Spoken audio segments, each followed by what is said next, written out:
ప్రభువును రక్షకుడైన యేసుక్రీస్తు వారి అతి శ్రేష్టమైన నామమునకు మహిమ కలుగును గాక.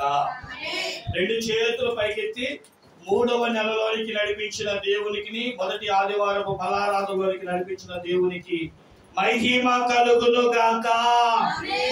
కొద్ది నిమిషంలో దేవుని వాక్యాన్ని ధ్యానం చేసుకుందాం.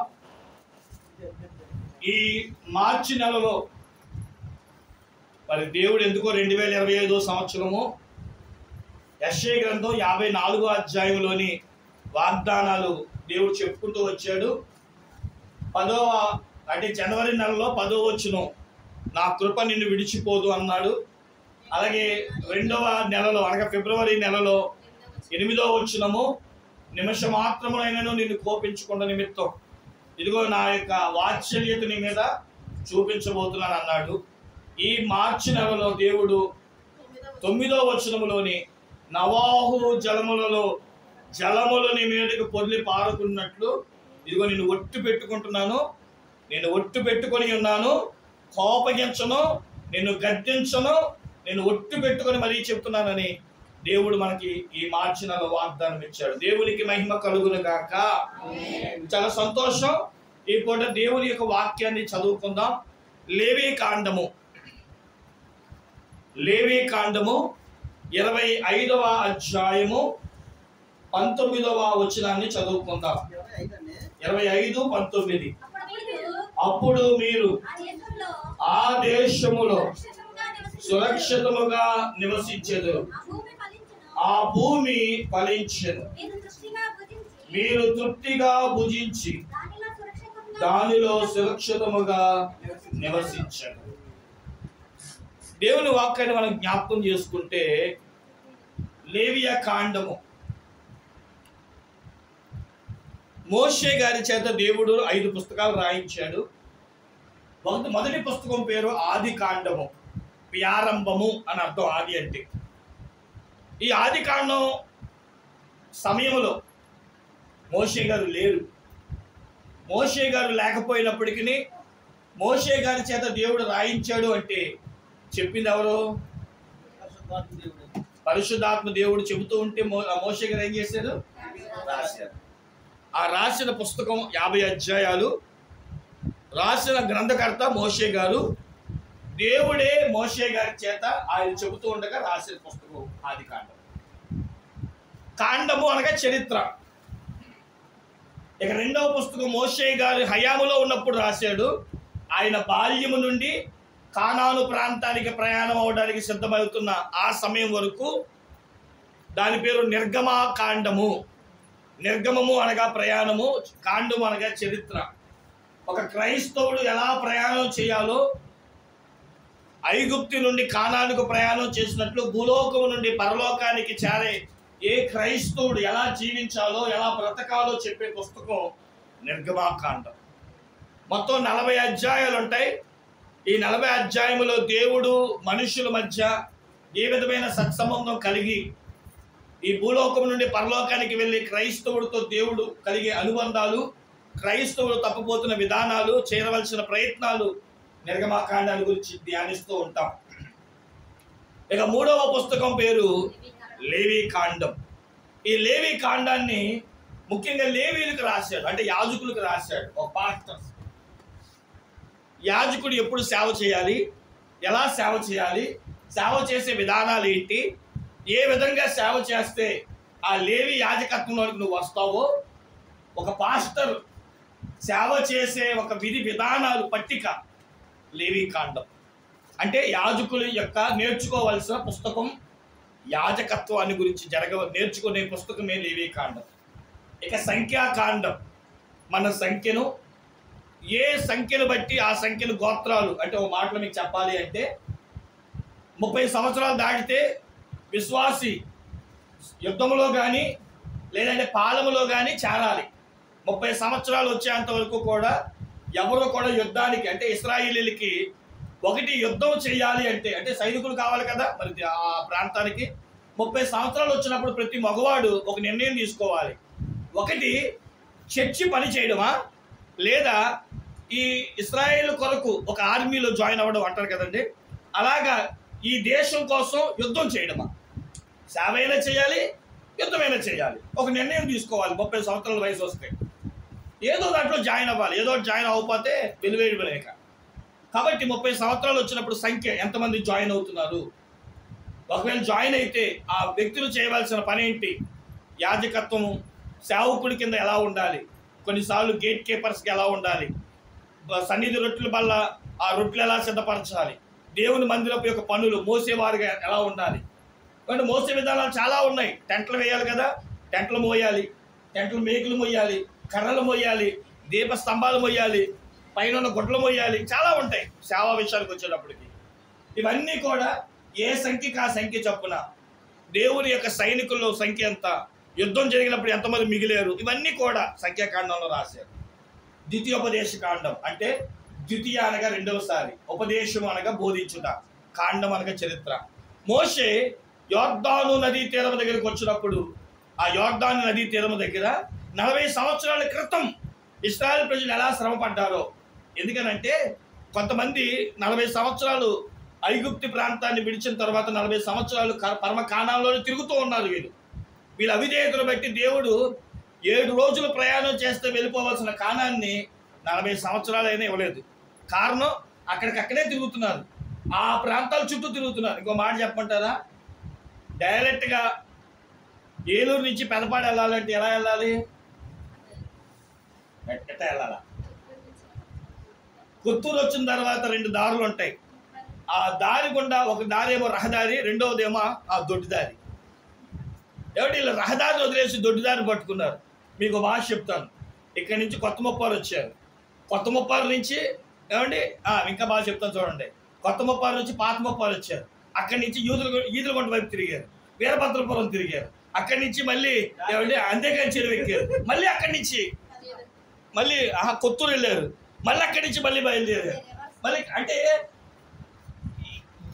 రావాల్సిన దారి వదిలేసి వాళ్ళు ఎటు తిరుగుతున్నారు, ఏ అడ్డదారి తిరుగుతున్నారు వాళ్ళకి తెలియట్లా. ఏమంటే ముప్పారు వచ్చిన తర్వాత ఏ ఊరు రావాలి? వీరగుంట రావాలి. వీళ్ళు ఏం చేశారు అంటే ఇంకా తక్కువలో వెళ్ళిపోవచ్చని మళ్ళీ ఈదులగుంట వెళ్ళి ముక్క ఎక్కడ ఉందిరా అంటే మీరు చెప్తారు బాగా ఒకటే ఇలా అంటలేదంట, అలా ఉంటుంది అన్నమాట. అందుకనే వాళ్ళ అవిధేయత కారణం ఏంటి? దేవుడు ఎందుకు తిప్పాడు? వీళ్ళు దేవుడి మాట వినల. ఇంకో మాట చెప్పమంటారా? తప్పు చేసిన ప్రతిసారి 20 సంవత్సరాలు, 16 సంవత్సరాలు, 12 సంవత్సరాలు శత్రువులకు ఇచ్చేసేవాడు. ఇప్పుడు చెప్పండి, వీళ్ళ జీవితాలు సగం ఎక్కడ ఉండేవాళ్ళు అంటే చెరసాల్లోనే, శత్రువుల చేతిలోనే మగ్గిపోతూనే జీవించారు. కాబట్టి అవిధేయత అనేది చాలా భయంకరమైనది. దేవుడి దగ్గర మనం ఏమండి మనుషులైన పొరపాట్లు క్షమిస్తాడేమో కానీ కావాలని దేవుడి దగ్గర కావాలని చేసే ప్రతి దానికి మన శిక్ష మనమే అనుభవించాలి. దానికి చెప్పడానికి మోషే ద్వితీయోపదేశం అంటే రెండవసారి మీ పితరులు ఎలా కష్టపడ్డారు, ఎలా నడిచారు, ఎలా పొరపాట్లు చేశారు, ఎవరెవరు దేవుని మీద విరుద్ధంగా తిరిగారు, అప్పుడే పుట్టి పెరిగిన యవనస్తులకి చెప్పేవాడు. రెండవసారి ఉపదేశం చేశాడు. మొదటిసారి ఎక్కడ చేశాడు? సీనాయి పర్వతం కింద చేశాడు. రెండవసారి ఎక్కడ చేశాడు అంటే సీనాయి పర్వతం దగ్గర దేవుడు చెప్పాడు ఆజ్ఞలు కట్టడాలు. మోషేకి 40 రోజులు పైన కూర్చోబెట్టి దేవుడు మోషేకి చెప్తే మోషే పుస్తకంలో రాసి ప్రజలకు వినిపించాడు. అబ్బాయి దేవుడు నాకు 40 రోజులు ఇదిగో ఈ మ్యాటర్ అంతా లేవి కాండం అంతా చదివి వినిపించి మమ్మల్ని ఎలా చేయమన్నాడు. కుష్ఠరోగం వస్తే ఎలా అంట, ఏమంటే ఎవరైనా తప్పు చేస్తే ఎలా అంట, ఎవరైనా తప్పు చేస్తే ఇదిగో ఈ పశువు తీసుకురావాలంట అంటూ ఉపదేశం అంతా చేశాడు. మళ్ళీ అదే ఉపదేశం ఎక్కడ చేశాడు అంటే ద్వితీయోపదేశ కాండంలో చేశాడు. రైట్. ఈరోజు లేవి కాండంలో ఉన్న సమాచారాన్ని మనం నేర్చుకోబోతున్నాం. ఇక్కడ ఏమని రాశాడు అని అంటే మళ్ళీ చెప్తున్నా, ఈ లేవి కాండం ఎవరికి? యాజకులకి. మరి మాకెందుకు చెప్తున్నారు పాస్టర్ గారు అంటే, మొదటి పేతురు రాసిన పత్రిక 2వ అధ్యాయం 9వ వచనంలో మనం అందరూ ఎవరు? ఆగస్టు 10వ తారీఖు వద్ద మట్టుకు పోసేయండి అంటాం డైలాగ్. అప్పుడు ఏమని చెప్పుకుంటాం మనం? ఎందుకు పోయాలంటే రాజులైన యాజక సమూహము మేము అంటాం. మీరు చీకటిలో నుండి ఆశ్చర్యకరమైన వెలుగులోనికి మిమ్మల్ని పిలిచిన వారికి అతిశయములను ప్రచురము చేయ నిమిత్తము మీరు రాజులైన యాజక సమూహముగా ఆయనకి ఇష్టమైన ప్రజలుగా ఉన్నారు. మొదటి పేతురు 2:9. అయితే మీరు చీకట్లో ఉండి ఆ. ఆశ్చర్యకరమైన తన వెలుగులోనికి మిమ్మల్ని పిలిచిన వారి గుణాతిశయములను ప్రచురము చేయ నిమిత్తము ఏం చేయాలి మనం? ఇతరులకి చెప్పాలి అన్నప్పుడు ప్రచుర చెయ్యి నిమిత్తము ఏర్పరచబడిన వంశమును మీరేమయ్యారు? తైలం పోయిగానే ఏర్పరచబడిన వంశమును రాజులైన రాజులైన అయ్యారు. మీరు పెద్ద పాస్టర్ గారు, మీ చిన్న పాస్టర్ గారు పోసేయండి నూనె అని ఆగస్టు 10వ తారీఖు వస్తే మట్టికి తైలాభిషేకానికి రెడీ అయిపోతాం. పరిశుద్ధ జనము అప్పుడు మీరేమంటారు? మీరు పెద్ద పాస్టర్ గారండి, మేము చిన్న పాస్టర్ గారండి అంటారు. ఇప్పుడు చెప్పండి, దేవుడు ఎందుకు ఈ లేవీ కాండాన్ని చదివిస్తున్నాడు అంటే ఒక సేవకుడు ఏ విధముగా చేస్తున్నాడు, మీరు కూడా ఒక సేవా ధర్మాన్ని జరిగించుటకు. మేమైతే మందిరాల్లో సేవ బోధిస్తాం, మీరు ఎక్కడ బోధిస్తారో తెలుసా? అయిన వారి దగ్గర, చుట్టాల దగ్గర, సన్నిహితులు, ఇబ్బందులు ఉన్న వారి దగ్గరికి వెళ్ళి దేవుని మాటలు చెప్పి సాక్ష్యాలు పంచుకొని అనేక క్రీస్తులోనికి నడిపించుటకు. క్రీస్తు యొక్క సుగుణాలు మీ నోటంట ప్రచురం రావాలి అంటే చెప్పాలి. క్రీస్తు గురించి చెప్పి ఏమంటే జనాలు ఇబ్బందుల్లో ఉంటే మా మందిరానికి రండి, దేవుడు కార్యం చేస్తాడు అని చెప్పి అనేకులను ఎక్కడికి తీసుకురావాలి? దేవుని మందిరానికి తీసుకురావాలి. కాబట్టి ఈ పుస్తకం సంఘానికి కూడా ఉపయోగపడుతుంది. రైట్. అయితే ఇక్కడ రాసిన సందర్భం ఏంటి? 26వ అధ్యాయము లేదా 25వ అధ్యాయము మనం ధ్యానం చేసుకుంటున్నాం. ఈ 25వ అధ్యాయం అంతా కూడా మీకు మాటలు అర్థమయ్యేది చెప్పమంటారా? ఈ 25వ అధ్యాయంలో కోత పంట జరిగిందంట. కోతకాలము పంట, కోతకాల పండగ. ఫిబ్రవరి, మార్చ్ ఈ 2 నెలల్లో ఏమని పిలుస్తారు ఎక్కువగా అంటే ఆయా సంఘాల్లో కోతకాల పండగ మనకు జరిగిందా? కోతకాల పండుగలు ఏం చేయాలి?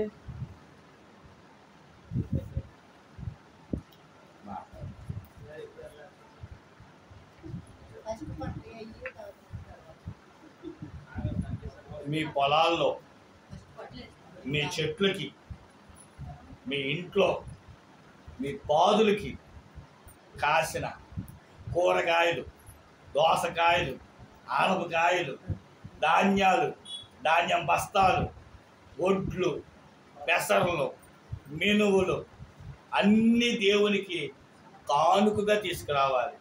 ఇవి లేదు మేము అమ్మేసుకున్నామంటే క్యాష్ అయినా తీసుకురావాలి. దీన్ని ఒక పండగగా చేసుకుంటారు. ఇప్పుడు చెప్పండి, మన దాంట్లో ఎంతమంది ఉన్నారు రైతులు? ఇక్కడ చేతులు ఎత్తండి. మాకు పొలం ఉందన్న వాళ్ళు ఒకలే ఉన్నారు కాబట్టి మనకి చేయట్లా. అర్థమవుతుందా? మనం ఎందుకు చేయట్లేదండి అంటే మనకి అంతమంది లేరు. ఒక ఆయనే పొలం చేస్తారు కాబట్టి కోతకాల పండగ అని ప్రత్యేక పేరు పెట్టి మనం చేయట్లేదు. యాక్చువల్గా ప్రతి సంఘంలో కోతకాల పండగ అనేది చెయ్యాలి. వారి యొక్క ఇంట్లో చెట్లకి కాసిన కూరగాయలే కానివ్వండి, పొలాల్లో కాసినవి కానివ్వండి, అన్నీ కూడా ఒక రోజు దేవాలయానికి తీసుకొచ్చి అర్పించాలి. అందుకని మీరు అంటే ఎందుకు ఈ మాట చెప్తున్నానంటే ఎప్పుడు మనం చేయలేదు, మా పాస్టర్ గారు ఎందుకు చేయలేదని మీకు రాకుండా ఉండాలి అంటే మనకి పంట పొలాలు ఉన్నవాళ్ళు లేరు, ఎక్కడా లేరు, వసంత వాళ్ళు లేరు, ఈదుగుంటలోనూ లేరు. కాబట్టి అందుకని నేను చేయట్లా ప్రత్యేకంగా. అర్థమవుతుందమ్మా? చేసుకుంటే మంచిదే. అన్నీ మీరే పట్టుకొచ్చి జీలకర్ర అన్నీ తీసుకొచ్చి చెప్తే దైవ సేవకుడు ప్రార్థన చేసి ఇంటికి బయటకెళ్తాడు అన్నమాట. దేవునికి స్తోత్రం చెప్పండి. హల్లెలూయా.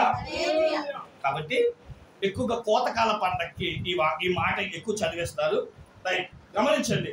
ఇందులో ఒక మాట రాశాడు, అదేంటంటే మీరు తృప్తిగా తిని భుజించినట్లు అన్నాడు. మనం అన్నం తినేటప్పుడు ఎలా తింటాం? అడ్డంగా కంచడు ఈ కాదు అక్కడ చెప్పేది, కడుపు నిండా తింటాం, అంతేనా? అర్ధాకలతో తినంగా. అర్ధాకలి అయింది అనుకోండి, ఏమంటావు?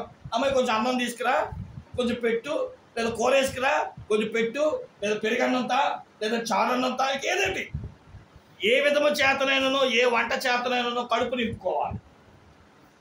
ఈరోజు కొన్ని సంఘాల్లోనంట, లేదా కొన్ని సంఘాలు అనే దానికంటే కొన్ని విశ్వాసుల జీవితాల్లోనంటే అన్నం తింటున్నారు, అది ఆట మాంసమో, కోడి మాంసమో, గుడ్లో, చేపలో, కానీ వాళ్ళ కడుపులు నిండట్లేదంట.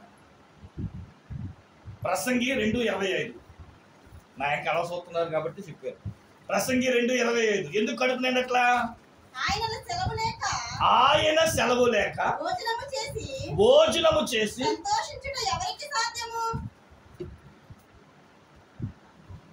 భోజనం చేసాం, భోజనం చేసిన ఏం లేదంటాం.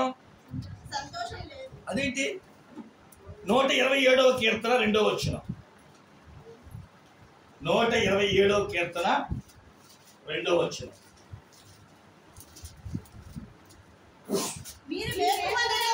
మీరు వేకువనే లేచి చాలా రాత్రి అయిన తరువాత పండుకొనుచు కష్టార్జితమైన ఆహారము తినుచుండుట వ్యర్థమే. ఎందుకని?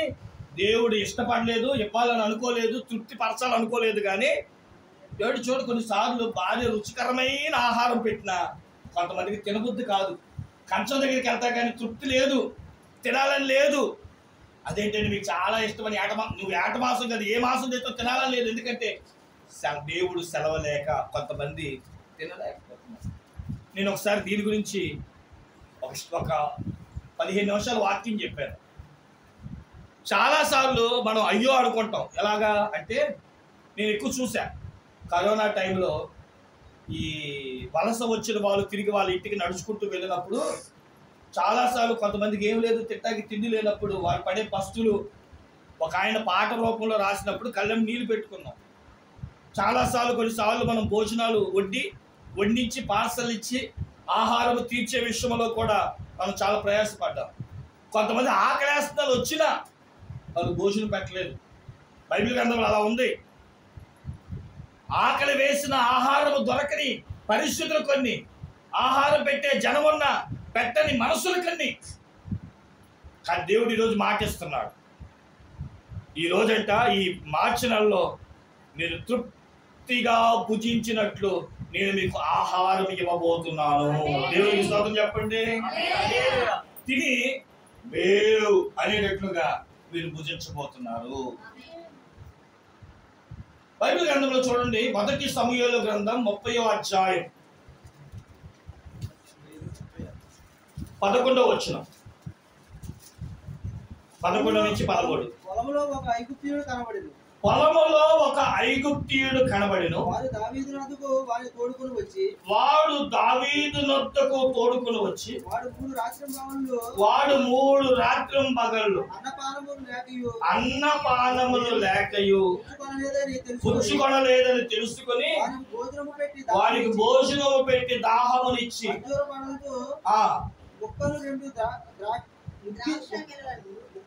రెండు ద్రాక్ష గెలలను చాలండి. ఇక్కడ ఫిలిస్తీన్లు అనేవారు కొంతమంది ఉన్నారు. వీరికి ఇశ్రాయేలు ప్రజలకు అస్సలు పడదాం. ఎప్పుడు చూసిన వాడి మీద వీడి మీద వాడికి యుద్ధాలే. ఒకసారి అంట దావీదు గారు ఉన్న సిక్లోతునికి వారు వచ్చారంట. ఎవరు? శత్రువులైన ఫిలిస్తీన్లు. ఆ ఊర్లో ఎందుకో మగోళ్ళు పక్క ఊరు యుద్ధానికి వెళ్ళారంట. ఒక 300 మంది. మీరు ఇంటికి లేక మొదటి సమయాల గ్రంథం 30వ అధ్యాయం చదువుకోండి. ఎప్పుడైతే ఆ ఊర్లో మగోళ్ళు లేరని తెలుసుకుని ఫిలిస్తీన్లు అక్కడున్న ఆడోళ్ళని, అక్కడున్న పిల్లల్ని అందరినీ కూడా చెరపట్టి అంటే కాళ్ళు చేతులు కట్టేసి పట్టుకెళ్ళిపోయారు. ఈ 300 మంది దావీదు యొక్క సైన్యము తిరిగి ఆ సిక్లోకి వచ్చినప్పటికీ ఊరంతా ఖాళీగా ఉంది. ఏంటా అని ఆరాధిస్తే పలానా శత్రువులు వచ్చారు, వారు మీ పిల్లల్ని, భార్యల్ని, తల్లుల్ని అందరినీ పట్టుకెళ్ళిపోయారని చెప్పేటప్పటికి దేవుడి దగ్గరికి వెళ్ళి ప్రార్థన చేస్తాడు. ఏడుస్తా కూడా ఓపిక లేక దావీదు. ఎందుకని? ఆ 300 మంది ఏమో మీ వల్లే వచ్చాం, మా ఇంటికాడ ఉంటే మా ఆవిడ మేము కాపాడుకునే వాళ్ళు అంటూ నిందిస్తున్నారంట. అప్పుడు దావీదు ధైర్యం తెచ్చుకొని యెహోవా మందిరానికి వెళ్ళి ప్రార్థన చేసి, అయ్యా నేను వెళ్ళాలనుకుంటున్నాను, ఫిలిస్తీన్లు తరమాలనుకుంటున్నాను, నువ్వు నాతో వస్తావా అంటే వెళ్ళో తరుమో అన్నాడు. ఇప్పుడు 300 మంది రెడీ అయ్యి రండి, మీ భార్యలు మీకు ఇప్పిస్తా, మీ పిల్లలు మీకు ఇప్పిస్తా రండి అని చెప్పి మన భాషలో చెప్తున్నారు. పేరంకొండ నుంచి పెదపాడు దాకా వెళ్ళారు. పెదపాడు వెళ్ళిన తర్వాత వాళ్ళకి ఎటు వెళ్ళాలో తెలియట్లా. ఎందుకని? అటు వెళ్తే జంక్షను, ఇటు వెళ్తే ఏలూరు. ఎటు వెళ్ళారు? ఇంతకి ఎటు వెళ్ళారా అని ముందు ఆలోచిస్తున్న సమయంలో ఒక ఐగుప్తి దాసుడు కనబడ్డాడంట. వాడు 3 రోజుల నుంచి తిండి లేక అలమటించిపోతున్నాడంట. ఎందుకో తెలుసా? ఈ ఫిలిస్తీన్లు కొంతమందిని దాసులుగా చేసుకున్నారు కదా. ఈడు ముసలాడైపోయాడు, ఈడు యుద్ధం చేసేటప్పుడు చెయ్యి ఇరిగిపోయింది లేదా కాలు ఇరిగిపోయిందంటే, అరే నీ వల్ల మాకు ఉపయోగం లేదు కనుక చెప్పండి తిండి దండగ నీకు. ఏ దండగా? తిండి దండగా. నీకు పెట్టేది ఇంకోడు పెట్టుకుంటాడు, పని చేస్తాడు. కాబట్టి ఏమంటే మనిషి పని చేయని పరిస్థితికి వచ్చేటప్పటికి వాళ్ళంట వదిలిపడేసేవాళ్ళంట. నీ చావు నువ్వు సావు, నువ్వే చస్తావో లేదా కాకులే పొడుచుకొని చంపేస్తాయో, నువ్వు మాకు అక్కర్లా, నీ వల్ల మాకు తిండి దండగా అని చెప్పి ఏమంటే ఒక వ్యక్తి నిస్సహాయ నిరుత్సాహ పరిస్థితికి వచ్చేటప్పటికి ఏం చేశారంటే వదిలిపడేశారు. కానీ దావీదు ఏం చేశాడో తెలుసా? వెంటనే ముందు ఆయనకి ఆహారం పెట్టి సమాచారాన్ని కనుక్కొని వెళ్ళి వారి మీద యుద్ధం చేసి తన కుటుంబాన్ని మనం తెచ్చుకున్నాడు. ఎందుకు మాట చెప్తున్నాడో తెలుసా? కొన్నిసార్లు మనం కూడా వదిలిపడేస్తాం. వీడి వల్ల ఉపయోగం లేదు, ముసలోళ్ళు వీళ్ళ వల్ల ఉపయోగం లేదు, వృద్ధులు వీళ్ళ వల్ల తిండి దండకే తప్ప ఉపయోగం లేదు అనుకుంటాం. కానీ అట్టి వారిని కూడా దేవుడు వాడుకోగలడు అని చెప్పడానికి దావీదు మనకు ఒక మంచి ఉదాహరణ. దేవుడికి స్తోత్రం చెప్పండి. తర్వాత దావీదే ఆ ఐగుప్తుని తీసుకొని తన ప్రాంతంలో పెట్టుకున్నాడని, తనతో ఉంచుకున్నాడని చరిత్ర చెప్తుంది. కొన్నిసార్లు ఎందుకు ఈ మాట చెప్పామంటే కొన్నిసార్లు ఎలాగ అనుకుంటాం, తిండి గురించి ఆలోచిస్తూ ఒరే వీడికి పెట్టడం తిండి దండగా, వీడు పని చేయలేడు, వీడి కింద వల్ల కూడా చాకరీ చేయాలి. ఈరోజు అదే పరిస్థితికి ముసలోళ్ళకి.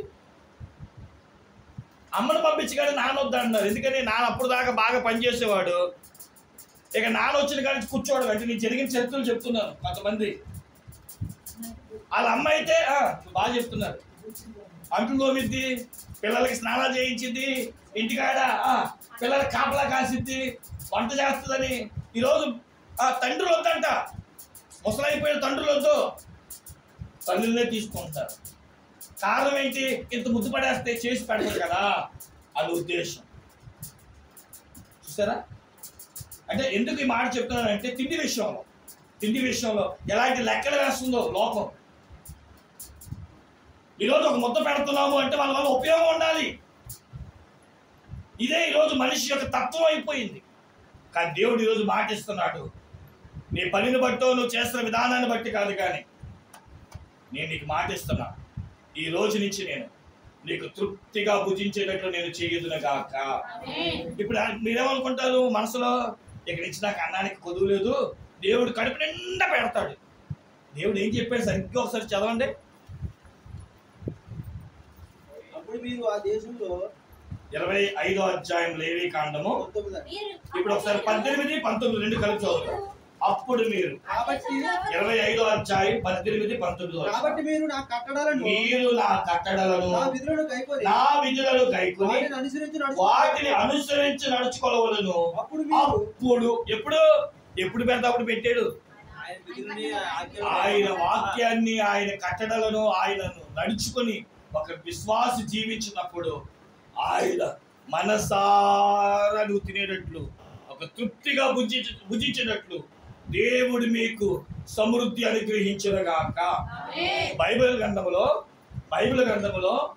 ఆయన తన ప్రజలకు తినిపించి భుజింప చేసిన అనుభవాలు కొన్ని ఉన్నాయి. దేవుడు మనలను ఏవి పెట్టి భుజించేటట్లు చేస్తాడు. ఇంతకు ఇంకో మాట చెప్పంటారా? ఇంతకు మనం భుజించాల్సిన ఏంటి? రోజు 3 కంచాలు ఎత్తడం కాదు, అది ఇస్తానని చెప్పట్లా, అది సర్వసాధారణమే. కానీ దేవుడు నువ్వు తృప్తిగా తిని భుజించేటట్లు నేనేం పెడతానో నీకు తెలుసా? రండి చదువుతాం. మొదటిది, దేవుడు మనకు ఏది తినిపించి తృప్తిగా భుజించేటట్లు చేస్తాడు అంటే నిర్గమాకాండము 12వ అధ్యాయం మొదటి అనుభవంలోకి వెళ్ళిపోతున్నాం. చాలా జాగ్రత్తగా ఉండండి. 5వ వచనం, నిర్గమాకాండం 12:5. ఆ గొర్రె పిల్లను భుజించుడి. చాలు, పుస్తకాలు మూసేది. ఎక్కువ దానికి చూడద్దు, నా వైపు చూడండి. ఏం తినాలంటే మనం? అవును పాస్టర్ గారు, కోడి తినద్దు అంటారు. ఇప్పుడే ఏం తినద్దు అంటున్నారు? ఏసై కూడా ఏం చెప్పాడు చూసారా? ఏక మాంసమే తినండి, కోడి మాంసం తినద్దు. మొన్న దీని గురించి నాకు ఒక వాక్యం వచ్చింది, నాకు ఆ కోడి కావాలి అనే వాక్యం మీద నేను చెప్పాను. విన్నారు ఎప్పుడే ఎవరైనా? అబ్బా, నాకు కోడి కావాలి, కోడి మాంసం కావాలి. ఆ కోడి అనేది బ్రాకెట్ ఎందుకు పెట్టానంటే ఇశ్రాయేలు సంఖ్యాకాండం 11వ అధ్యాయంలో ఏం కావాలని కోరుకున్నారు? రోజు మన్నాన్ని కురిపెత్తున్నాం, మాకు మాంసం ఇవ్వా అన్నట్లు. నేను ఒక ఫేస్బుక్లో ఒక వీడియో చూసా. ఓ పిల్లోడు అమ్మ ఏం వండేవా అంటే పప్పు వండాను రా. ఏ మాంసం వండలేదా? అది కాదు, కోళ్ళు చచ్చిపోతున్నాయంట. చంపే, మమ్మల్ని కూడా చంపే. ఇప్పుడు దాన్ని తిన్నావుక మేము తినక ఎన్నాళ్ళే బాబు రోజు కోడి మాంసం అలవాటు అయిపోయింది అని ఆ పిల్లవాడు ఎత్తున్నప్పుడు నాకు నవ్వి నాకు ఆలోచన వచ్చింది. నిజమే కదా, ఈరోజు చాలా మంది మీకు ఎలా ఉందో కానీ నాకు మట్టిగా కోడి మాంసాన్ని చాలా మిస్ అవుతున్నాం. ఇప్పుడు దేవుడు ఏం చెప్తున్నాడు? రండి నేను మీకు గొర్రె పిల్లను అంటే రేపు పొద్దు నుంచి దేవుడు మనకి యాట మాంసం ఇచ్చును కాక. ఇక్కడ దేవుడు గొర్రె పిల్ల అని అర్థం ఏంటి అంటే ప్రభు బల్లారాధన. చెప్పండి ఏంటది? మీరేమనుకున్నారు? రేపు పొద్దు నుంచి వేసే నాకు యాట మాంసం ఇచ్చేస్తా అన్నాడు కాబట్టి మేము శుభ్రంగా తినేద్దాం అనుకుంటున్నారు. మనందరికీ తెలుసు ఇశ్రాయేలు ప్రజలు ప్రేమ దేవుని పెట్టారా 9 తెగుళ్ళు పంపించాడు ఐగుప్తీయుల మీదకి. ఎందుకని 400 సంవత్సరాల నుంచి 30 సంవత్సరాల వరకు ఇశ్రాయేలీలు ఐగుప్తీయుల యొక్క చెరసాలలో బంధించబడుతూ మగ్గిపోతున్న దినాలవి. 9 తెగుళ్ళు పంపించాడు, అయినా వాడు మారలా. ఇక దేవుడు అనుకున్నాడు చిట్ట చివరి తెగులు పంపిస్తాను, దాని పేరు మరణం. సంహారకుడు బయలుదేరుతున్నాడు కత్తి దూసుకొని. సంహారకుడు మీ ఇంట్లోనికి రాకుండా ఉండాలంటే ఏడాది గొర్రెపిల్ల అంటే పుట్టిన సంవత్సరపు లోపు గొర్రెపిల్లను తెచ్చుకొని ఆ గొర్రెపిల్లను వధించి దాని రక్తాన్ని గిన్నెలో పట్టుకొని హిసోపు మొక్కను తీసుకొని గడపల మీదను కమ్మెల మీదను ఇంటి వాకిలి మీదను చల్లుకొని మీరు ఇంట్లోకి వెళ్ళి శుభ్రంగా ఏట మాంసాలు వండుకొని చేదు కూరని మీరు తినాలి. మళ్ళీ చెప్తున్నాను సుమా, ఎవరూ బయటికి రాకూడదు, ఎవరు అటు ఇటు తిరగకూడదు, వీధిలో తిరగమాకండి. కత్తి పట్టుకొని సంహారకుడు వస్తున్నాడు. ఆయన మీ ఇల్లు దాటిపోవాలంటే ఇంట్లో పస్కా జరగాలి, అనగా గొర్రె పిల్లను వధించి శుభ్రంగా మీరు తింటూ రాత్రంతా జీవించండి అన్నాడు. ఇది నిర్గమాకాండం 12వ అధ్యాయంలో మనందరికీ తెలిసిన చరిత్ర. ఇప్పుడు దేవుడు ఏమన్నాడు తెలుసా? ప్రియమైన సంగమా, మీరు తృప్తిగా భుజించేటట్లుగా నేను మీ అందరి కొరకు గొర్రె పిల్లను ఇస్తున్నాను, తినండి అని చెప్పి ఆ రోజు ఇశ్రాయేలు ప్రజలకు ఇచ్చినట్లు ఈ రోజు మనకేమిస్తున్నాడు అని అంటే, ఇదిగో లోక పాపములను మోసుకుపోవు దేవుని గొర్రె పిల్ల అయిన యేసుక్రీస్తుని ఇస్తున్నాను, ఆయనను మీరు వధించండి, అనగా ఆయన శరీరమును మీరు తినులాగున ఆయన రక్తమును మీరు త్రాగులాగున ఇప్పుడైనను మీరు నమ్మి బాప్తిస్మం పొందండి, రక్షించబడండి. మార్కు సువార్త 16వ అధ్యాయం 16వ వచనం. నమ్మి బాప్తిస్మం పొందిన వాడు రక్షించబడును, నమ్మని వారికి శిక్ష విధించబడును. ఆ రోజు కొంతమంది నమ్మలేదంట, దేవుడు చెప్తే మేము చేయడం ఏంటి అని చెప్పి బయటకు వచ్చారంట. సంహారకుడి చేత వధించబడ్డారంట. ఏ ఇంటి మీద అయితే మేము గొర్రెపిల్ల తీసుకురావు, ఏం చేస్తాడో చేసుకోండి అంటే ఆ ఇంట్లో పుట్టిన జ్యేష్ఠుడు వధించబడ్డాడు, మరణించబడ్డాడు. ప్రేమ దేవుని బిడ్డలారా, యేసుక్రీస్తు ఈ లోకానికి శరీరధారిగా వచ్చింది మరణించడానికే. పాప పరిహారం రక్త ప్రోక్షణం అవశ్యం, తన రక్తం పరమాత్మీయ పుణ్యదాన బలియాగం అని చెప్పబడినట్లు గొర్రె పిల్ల పశువుగా మనందరి కొరకు ఆయన వచ్చాడు.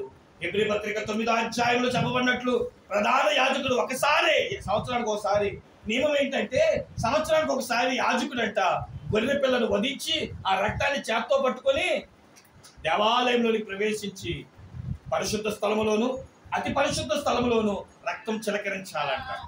అలా చిలకరించే సమయంలోనంట ప్రేమ దేవుని పెట్టారా, దేవుని కృపా వాత్సల్యత ఆ గుడారం మీదకి దిగి వచ్చేదట. అలాగే ఈ రోజులో కూడా నమ్మి బాప్తిసం పొందిన వాడు ప్రతి నెల ఏం పొందాలంట? ప్రభు బలారాధనలోనికి రావాలంట. ప్రభు సంస్కారపు విందు, ప్రభు సంస్కారపు విందు అలుగెత్తుకొని రండి, ప్రభువే మన విందు. బలో యేసు మహారాజుకి. మేము దేవుడు పెట్టారా కాబట్టి మనం దేవుడు అంట నిన్ను తృప్తిగా భుజింప చేస్తాను, మీరు మనసారా తిరగాలి అంటే నా కట్టుడేంటో తెలుసా? ప్రతి వాడు రక్షణ పొందాలి. చెప్పండి, ఏం పొందాలి మనము? ఆయన మనకి తృప్తిగా ప్రభు బలలో తృప్తిగా భుజింపునట్టు చేయాలి అంటే నమ్మి బాప్తిసం పొందండి. బాప్తిసం పొందిన వ్యక్తి మానక విడవక ఎడబాయక అవిధేయులుగా కాక విధేయులై ప్రభు బలలో పాలు పొందండి. ప్రభు బల్ల అనగా క్రీస్తు వారి శరీరమును రక్తమును మీరు గొర్రె పిల్లలను భుజించినట్లుగా భుజించండి. దేవుడు ఈ మాటలు దీవించును గాక. కాబట్టి మొట్టగా మనం ఏం పూజించాలంట? గొర్రె పిల్లను, అనగా ప్రభు బలారాధనలో మనము మనసారా పూజించాలి. ఈరోజు చాలా మందికి దేవుడు అవకాశం ఇవ్వట్లేదు. రక్షణ పొందిన వారికి సైతం కూడా వాటిని కోల్పోతున్నారు. కాబట్టి ప్రేమ దేవుని పిల్లారా, గొర్రె పిల్లను పూజించకపోతే ఏం జరుగుతుందో ఆ విషయాలన్నీ కూడా దేవుని చిత్తం మీద మోసే సుఖ ఉపవాసాల్లో నేర్చుకుందాము. కానీ ఖచ్చితంగా ఏమండి, బైబిల్లో మాట రాయబడింది, ఆ నిర్గమకాండ 12వ అధ్యాయంలో ఎవ్వడునూ తప్పిపోకుండా అందరూ కూడా ఇంటి నుంచి బయటికి రాకుండా ఆ గొర్రె పిల్లను తింటూ ఆ రాత్రి అక్కడే మనం ఉండాలి అన్నట్లుగా మనం కూడా మన కుటుంబ సభ్యులతో మనము కలిసి ప్రభు బలారాధనలో ఆదివారం మానకుండా విడవకుండా కుటుంబ సమేతంగా కూడుకొని ఏం పొందాలి చెప్పండి? రొట్టె విరుచుటలో, బల్లలో పాలు పొందుటలో మనమందరం కుటుంబ సమేతంగా ఏకీవించదుము గాక. రానున్న దినాల్లో దేవుడి గొప్ప అవకాశం మనందరికి అనుగ్రహించును గాక. మొట్టమొదటిగా గొర్రె పిల్లను, అనగా ప్రభు బలను భుజించండి, బాప్తిసం పొందండి, అప్పుడు ఆ బలలో మీరు పాల్గొంటారు. రెండో మాట చూడండి ప్రేమ దేవుని బిడ్డలారా, ప్రకటన గ్రంథము 2వ అధ్యాయము 17వ వచనము. ప్రకటన 2:17. సంగములతో ఆత్మ చెప్పుచున్న మాట చెవి గలవాడు వినును గాక. చేయించువానికి మరుగైన మన్నాను భుజింపనిత్తును. రెండో చెప్పండి, ఏం భుజింపనిస్తాడంట? దేవుడంట మనకి మన్నాను భుజింపనిస్తాడంట. చెప్పండి, ఏమని భుజింపనిస్తాడు? ఎంతమంది మన్నాను తింటున్నారు? ఎంతమంది మన్నాను చూశారు? మనకి ఎక్కడ పాస్టర్ గారు? అవును, నిర్గమకాండం 16వ అధ్యాయంలో మన్నా అనేది చాలా ప్రాముఖ్యమైనది. 78వ కీర్తన మనం చదువుకుంటే ప్రేమ దేవుని బిడ్డలారా, 25, 26 ఇలా వచనాలు చదువుకుంటే మన్నా అనేది భూమి మీద సంబంధించింది కాదు. మన్నా అనేది దేవదూతలు తినే ఆహారం అంట. ఆహారములకే వారి మీద దేవుడు మన్నాను కురిపించెను. చెప్పండి, మన్నా అనేది ఎక్కడ ధాన్యం అంటది? ఆకాశ ధాన్యమును దేవుడు వారికి అనుగ్రహించెను. చెప్పండి, ఇప్పుడు చెప్పండి, మన్నా అంటే ఎక్కడది? ఆకాశము. అనగా బైబిల్ చెప్తున్న మాట, మన్నా అనగా దేవుని మాట, మన్నా అనగా దేవుని వాక్యం. మన్నాను మనం భుజించాలి, దేవుని వాక్యాన్ని మనం భుజించాలి. ఈరోజు దేవుని వాక్యాన్ని మనం వినగలుగుతున్నామా? భుజించగలుగుతున్నామా? ద్వితీయోపదేశ కాండంలో చక్కని మాట రాయబడింది చూడండి. ద్వితీయోపదేశ కాండము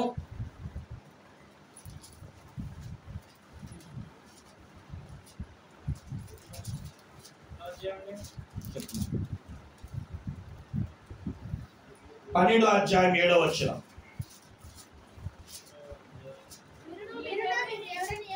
మీరు మీ దేవుడైన యెహోవా మిమ్మల్ని ఆశీర్వదించి మీకు కలగజేసిన మీ కుటుంబములను మీ దేవుడైన యెహోవా సన్నిధిని భోజనము చేసి మీ చేతి పనులన్నిటినీ ఇక్కడ చూడండి ఏమంటున్నాడు దేవుడు అంటే మీ కుటుంబంతో కలిసి యెహోవా సన్నిధిలో భోజనం చేయాలి. కాబట్టి రేపు ఆదివారం నుంచి ఎవరి క్యారేజీలు వాళ్ళు తెచ్చుకోవాలి, అంతేనా?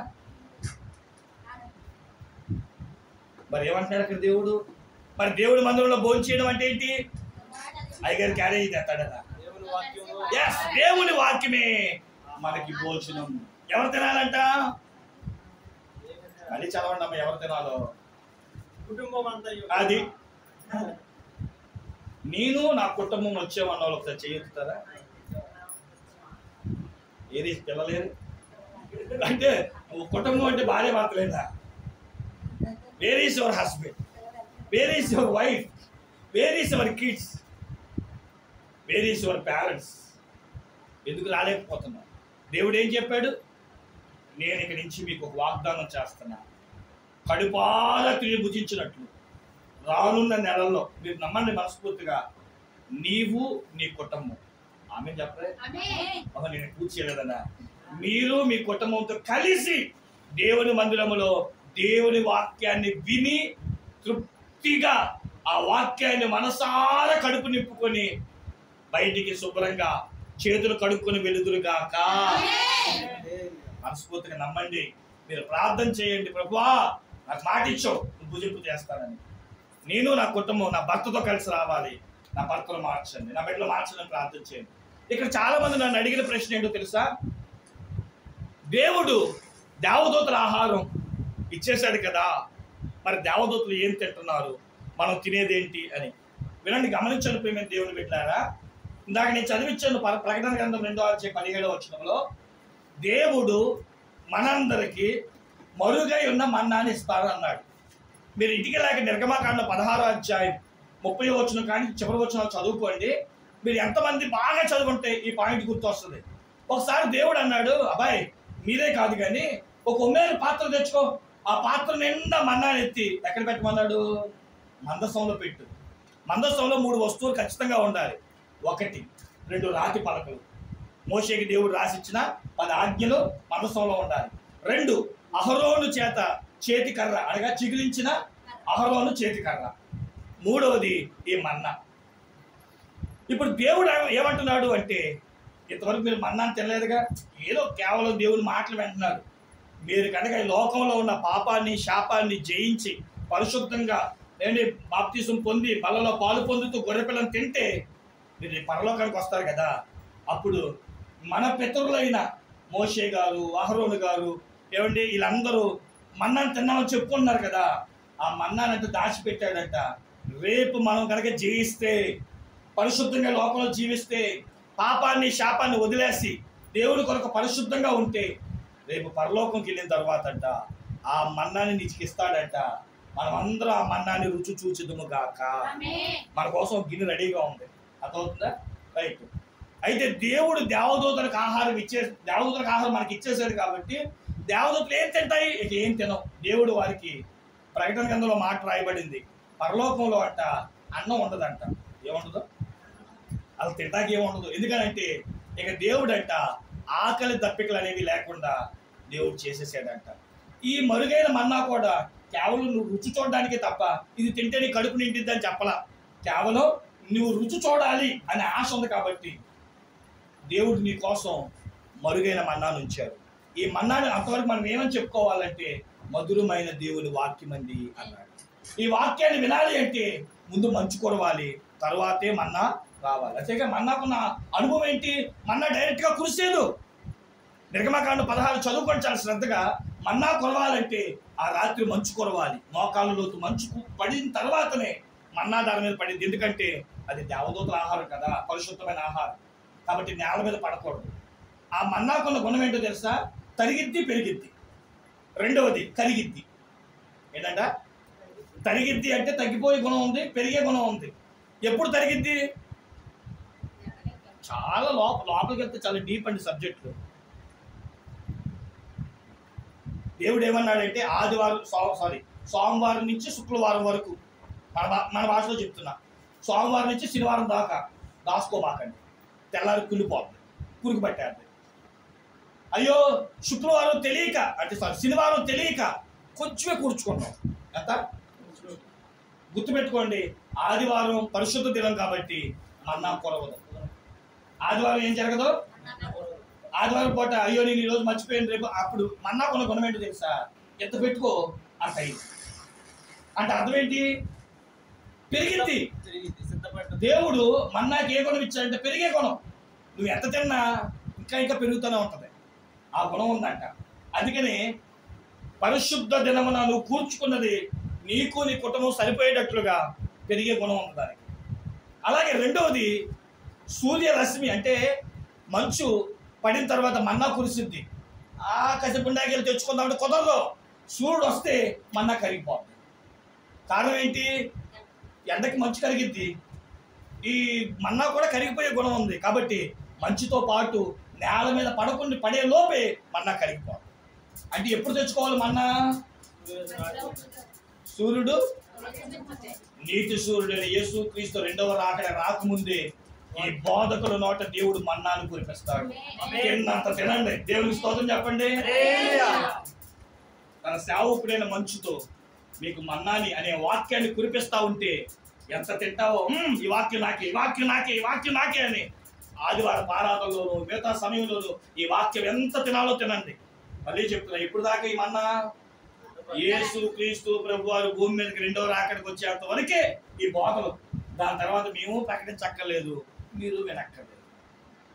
మీలో ఎవరికైనా డౌట్ ఉంటే ఎప్పుడు దాకా బాబు చర్చలకు రావాలంటే ఏసీ వచ్చేదాకేనమ్మా, తర్వాత ఆయన రమ్మన్నో మీరు రావక్కర్లా. ఓకేనా? అప్పుడు దాకా దేనికి? సిద్ధపాటు కొరకు.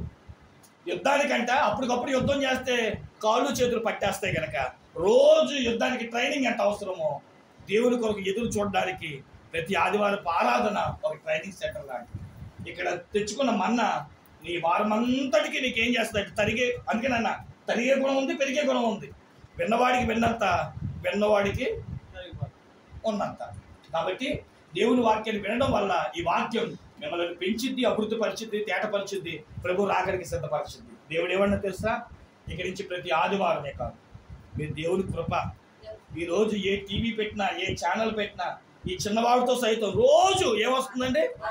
నేనే చెప్తున్నా, ప్రతిరోజు 15 నిమిషాలు అనుదినమన్నా వింటున్నారా? కాబట్టి గమనించండి, 10 నుంచి 15 నిమిషాలు విస్తారమైన మన్నా, విస్తారమైన వాక్యాలు. ఒక రోజు వస్తుంది, వాక్యాలన్నిటికీ ముగింపు. యూట్యూబ్ ఛానల్ ఉండదు, ఫేస్బుక్ ఛానల్ ఉండదు, టీవీలు ఉండవు, ఏ ఉండవు. అప్పుడు వాక్యం కోసం సమాధుల దగ్గర పరిగెత్తిన చెప్పడానికి అయ్యగారు ఉండవు. కాబట్టి వాక్యం ఉన్నప్పుడే కూర్చుకో, వాక్యం లేనప్పుడు ఆ వాక్యాన్ని నెమరు వేసుకుంటూ ముందుకు సాగిపో. కాబట్టి దేవుడు మొదటిగా గొర్రె పిల్ల అనే బలారాధన, రెండవది వాక్యం అని మన్నాను. ఇంకొక మాట చెప్పి ముగించేస్తాను. ప్రకటన గ్రంథము 2వ అధ్యాయం 7వ వచనం. ప్రకటన 2:7. చెవిగలవాడు ఆత్మ సంగములతో చెప్పుచున్న మాట వినుగాక. జయించువానికి దేవుని పరదేశులో ఉన్న జీవ వృక్ష ఫలములను భుజింపనిచ్చును. మూడోది ఏంటంటే ఏం భుజింపనిస్తాడంట? జీవ వృక్ష ఫలాలు. మీరు యాప్లకై తినుంటారు, దానిమ్మకై తినుంటారు. ఎంతమంది ఇక్కడ జీవ వృక్ష ఫలాలు తిన్నామన్న వాళ్ళు చేతులు ఎత్తండి ఒకసారి. జీవ వృక్ష ఫలాలు ఈ పేరు ఎన్నారు అసలు ఎప్పుడైనా? లేదు, కొత్త కాపులా ఉంది కదా. ఇది ఏదేను తోటలో కాసే ఫలం. అది చెప్పండి, ఎక్కడ? ఏదేను తోట. ఎక్కడ ఉందండి పాస్టర్ గారు చెప్పండి. ఏదేను తోట గురించిన సమాచారం దేవుడు చెప్పనిచ్చాడు, కానీ అవ్వమ్మ చేసిన పొరపాటు, ఆదాము ఏకీపించిన దాన్ని బట్టి ఏదేను దేవుడు మరుగుపరిచాడు. ఏం చేశాడు? మీరు వెతుక్కోండి, డబ్బుంటే ఖర్చు పెట్టండి. ఇప్పటికీ ఏదేను తోట భూమి మీద ఉంది. ఎక్కడుందో చెప్పట్లేదు దేవుడు. దాన్ని ఏం చేశాడంటే తెలియనివ్వకుండా దాచిపెట్టాడు. మళ్ళీ ఏదేను తోట యొక్క జీవవృక్ష ఫలాలు ఏమండి ఆ రోజు వాళ్ళు తినేస్తారేమన్న ఉద్దేశంతో వాళ్ళని గెంటి వేసి ఏం పెట్టాడు? ఖడ్గదారులను, కేరేబులను కాపలాగా పెట్టాడు. అందుకనే ఏదేను తోట ఇక్కడ అక్కడ వెతుక్కుంటున్నారు చాలా మంది. మీరు అనుకోవచ్చు ఏదేను తోట అంటే ఒక ఎకరంలో ఉంటుందేమోనని. కొన్ని వేల కిలోమీటర్లు, ఈ తోట నుంచి ఆ మూల దాకా కొన్ని వేల కిలోమీటర్లు. మరి ఏదేను తోట భూమి మీద ఉందని మీరు ఎలా చెప్తున్నారు? ఒక చిన్న హింట్. ఏదేను తోటలో నుంచి ఒక నది బయలుదేరింది. గుర్తుందా? మర్చిపోయారు. ఒక నది పేరు చెప్పండి. అది 4 శాఖలు అయింది. అబ్బా, అది అందరికి గుర్తుంటుంది.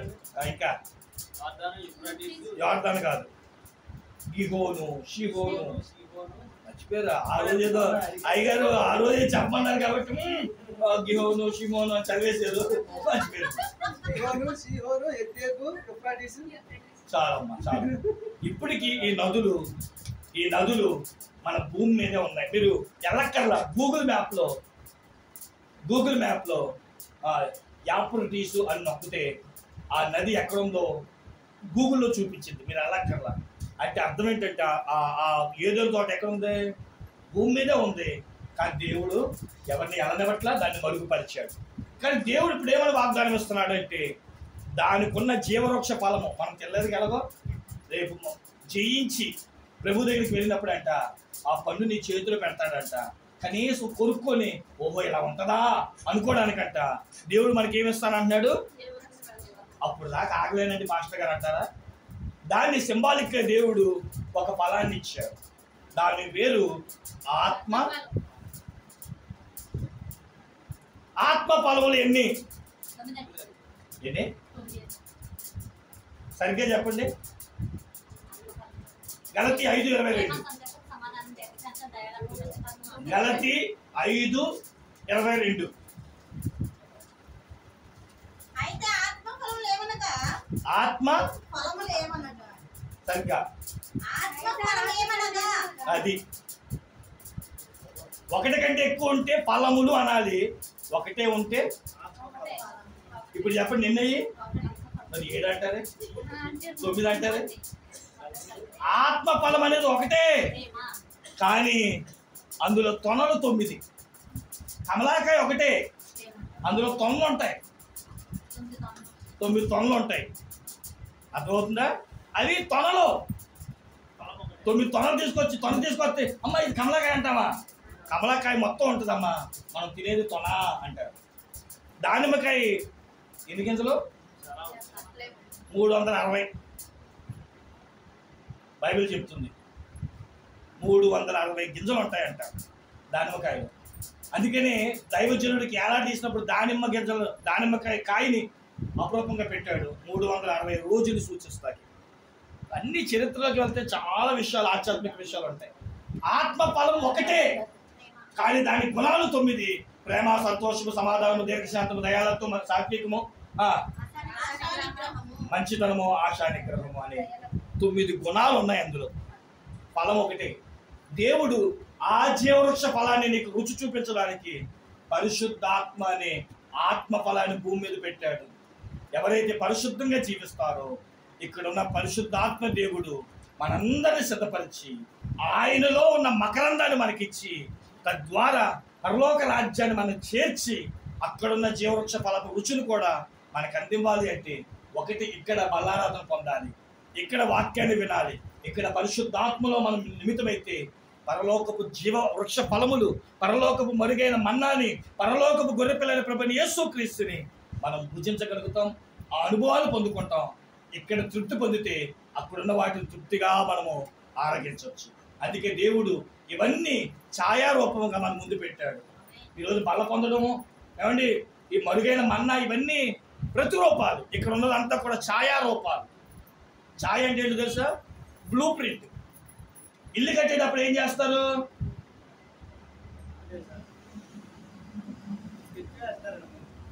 ఏమేస్తారు? ఇల్లు కట్టే ఏం చెప్పట్లేదు, ప్లాన్ వేస్తాడు. ప్లాన్ అయితే ఇల్లు కట్టేసినట్టేనా? మరి ప్లాన్ ఎందుకు వేసాడు? ముందు ఇల్లు కట్టాలంటే ముందు ప్లాన్ వేయాలి. ఆ ఇల్లు ఎలా కట్టాలో ప్లాన్లో మనకు కనబడింది. అంతేనా? పరలోకంలో ఉన్న ఆశీర్వాదాలకి ఇక్కడ దేవుడు ప్లాన్ వేసాడు. ఇక్కడ ఇలా వేసుకుంటేనే, ఇక్కడ పునాది వేసుకుంటేనే అక్కడ చేరుతాం.